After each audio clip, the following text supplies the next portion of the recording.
Welcome to Share Views with the ever-fragrant Stefania Barbaglio from Cassiopeia Services and our special guest, Lewis Jones from Cornhill Capital. How are you today, Lewis? Not bad, thank you. Yourself? I'm very well, and I suppose we're coming off the back of a very good start of the year in your space. Business booming, small caps going the right way for most people. Is that how you found it? Yes, we've seen a good couple of deals recently, particularly in the first start of the year. We've had a number of deals work out quite nicely for clients as well. So obviously, ongoing from that, people are quite happy to continue participating. We've seen quite a large number of IPOs and placings, discounts to the market, and yeah, people are very happy to continue participating in those for the time being. What do you think is driving all this enthusiasm? I think the main market has been difficult to trade, particularly sort of FTSE 100. People are pushing all-time highs. No one's really too keen to take a view on that, where they think it's going next, and on that basis, they're looking for other revenue sources, other means to invest in the market, and the IPOs have taken off. A lot of companies are quite keen to get involved with the market near to all-time highs. It boosts valuations in effect, and therefore companies are quite keen to sort of push on with the public offering, and investors are quite keen to sort of push their money into that where they've got nothing else to put it into. Right, most brokers have an edge or they have a niche. I mean, what would you say that Cornhill's was? I mean, we offer across-the-board broking services. We go from FTSE 100 stocks right down to AIM and small caps. So we can sort of envisage across the board. We're quite international. We have clients, not only from the UK but Europe, Asia, States as well. We do work, with a number of parties sort of globally that help us sort of facilitate deal flow. We deal with sort of retail clients right up to large, institutions as well. So on that basis, we're able to offer a wide range of products that other brokers might not necessarily have access to. Right, these days a lot of talk about the regulators and they've got a sort of stranglehold on the market. What's your experience there? Compliance is certainly stricter. Everything we do is vetted. Various risk warnings everywhere. We have to say risk warnings to clients when they participate in deals as well. But I think not necessarily a bad thing. Investors need a bit more protection. They need a bit more help going forward, and as financial professionals, that's what we're here to do. At the end of the day, it's the market is the market, and it's going to be volatile. It's going to be difficult.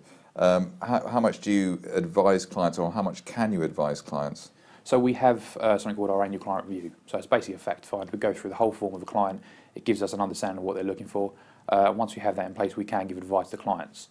On the main market, IPOs is not such an issue. On small cap stuff, it becomes a little bit more different. We have to have high risk investors who are looking for capital growth because invariably these companies don't pay a dividend. But we can do a lot of execution-only business. It's just we have a larger advisory base to work from, and it's a lot easier to speak to people sort of one-on-one and have an open conversation with them. And that's all down to the fact find we do with them.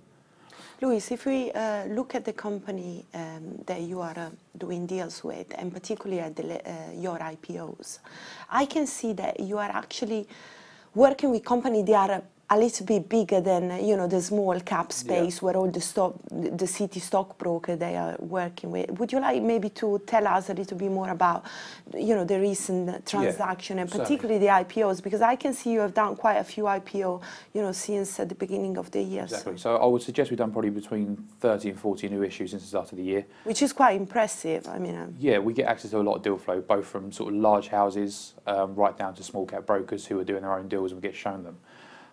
We work on a basis that obviously if we can build our own client base, we have a larger institution base, we get access to the bigger deals, and likewise they like access to some small deals as well. So for instance, one of the IPOs we did this year was Arix Bioscience, which listed back in February, raised £100 million and a market capitalisation of 184 million. And the share price has been a little bit shaky, it's down about 5% since the start of the year, or since the IPO, but it's a long-term play. And that is an healthcare. Yeah, so they invest in healthcare and life science businesses, and feed them funding to progress their products.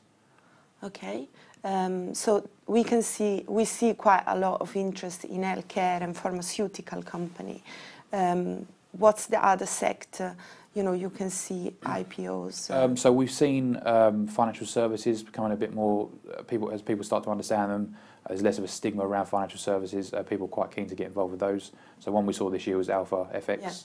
Yeah. It listed early part of this year, raised about £25 million at 196 pence per share, and then now trading up to 310 as of yesterday. So share price has done very well. They provide FX currency solutions to a lot of their corporate customers. A profitable business as well, which is rare for the AIM market. They've listed with a revenue, a turnover, and a profit. So people would like to see that. The deal was heavily oversubscribed, and obviously we managed to get access to some stock. Okay, if now we look at the small cap space, I understand that you were involved with the Saffron Energy IPO, yes. Which was the first Turner and Pope investment IPO. I mean, I know the company very well, gas producer in Northern Italy. The IPO at 5p, now they're trading around 7p, but the share price went up to 9p, you know, on the expectation of the first gas at Bezzecca, we actually happened a week ago. So now the share price, it's just going back a bit. What's your feeling about it? But mainly why you got involved, you know, in that specific IPO? What were the key element to say, right, that's a good opportunity for investors, although, you know, as we know, IPO, they don't have a trading history, so it's always difficult to judge what could be, you know, the upside for investors, but, you know. Well. So Saffron was something we looked at. Obviously, they had a lot of involvement historically on their assets from the likes of Eni. You know, you put a big name brand behind an oil and gas play, that gives a lot of confidence to some investors. We still see large flows of mining and oil and gas discounted placings and IPOs as well. This one so far this year seems to have been the most attractive to a lot of people. We saw a lot of retail interest in the deal, and therefore, you know, it made fundamentally sense to try and get involved. It's a near-term oil and gas play, which I think people like. Everyone likes a bit of speculation, but at the same time, they prefer to have a bit of a certain thing. And if the company are definitely going to be producing, then, you know, they're definitely going to have revenues at some point in the future. It's only a small market cap. It's about £7.7 million roughly at the moment. And going forward, you know, if they can continue producing gas at the rate they have, put out a few revenue targets, it might, you know, boost the market a little bit, and you see the share price go small better. Yeah, and there's only one of the few actually oil and gas company that is actually producing, because all we see is exploration, and, you know, then there is no cash coming back to the company. There are a number of listed sort of producers in the small cap market. It's just some of them are very small amount of production, or, you know, negligible amounts that don't really make much of a difference to their bottom line because their costs are too high. As we've seen with the recent drop in oil and gas prices, a lot of small cap producers are sort of forced out of the market, and their assets aren't particularly attractive anymore due to valuations. All right, so just we're going into this another event risk with the, well, I don't know if it's a risk, but the general election on June the 8th. Do you think that's going to influence the market at all? I think you might see a bit of risk factored in. I think people are fairly certain Theresa May's, they're quite confident that she's the front runner in this particular election. I think you might see a bit of caution going forward in particular IPOs. People might be a little bit more reluctant to come to the market and raise cash now. However, we haven't seen that factored in yet. We have seen a number of deals still coming through.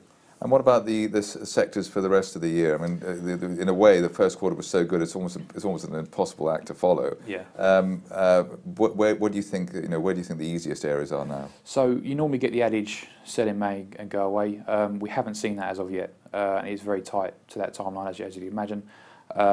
People normally just the deal flow sort of goes a bit quiet. We still have a good pipeline of business going into May and certainly into June as well. We're seeing a number of property deals come through in the real estate investment trust side. So we did one recently called LXI REIT, which was a pill hunt deal. They raised quite a considerable amount of cash, a market cap of around about 138 million at the time. They're up around about 6% for a REIT, which is, you know, good going in a couple of months. Plus they're looking at a dividend yield of around about 5 to 6%. So again, you've got a nice ongoing story there. Tritax Big Box announced a big fundraise 3 days ago, which we're going to be trying to get involved with as well. And there are a number of good property deals coming through to the market, which I think people are getting quite excited about. Right, and if, you know, people like what they hear now, you know, what sort of capital do you need to get involved on a regular basis? Surprisingly, not as much as you think. I mean, a lot of the deals we do, there's a minimum investment of £1,000, so it's open to, you know, your small retail guys. On the intermediaries offers, so things like the LXI REIT that I mentioned, that can go directly into an ISA as well. So it means that if you're looking to buy shares, you can do it directly into an ISA and save yourself on the income tax. And if we look at your client base, you know, there are obviously a retail investor, there is a high net worth individual, small hedge fund. Are they all based in UK, or you have like more a global reach and contacts? Not at all. You know, in other countries? Have a number of customers overseas. Europe obviously being a big market, but even into a place like Asia. You know, we have a large client base out of places in sort of Asia and Europe as well, in fact. So we do have sort of quite a broad range of client base, right from retail up to sort of institutional and you know, beyond that. That's it for this edition of Share Views. Thank you to Stefania and thank you to Lewis Jones from Cornhill Capital.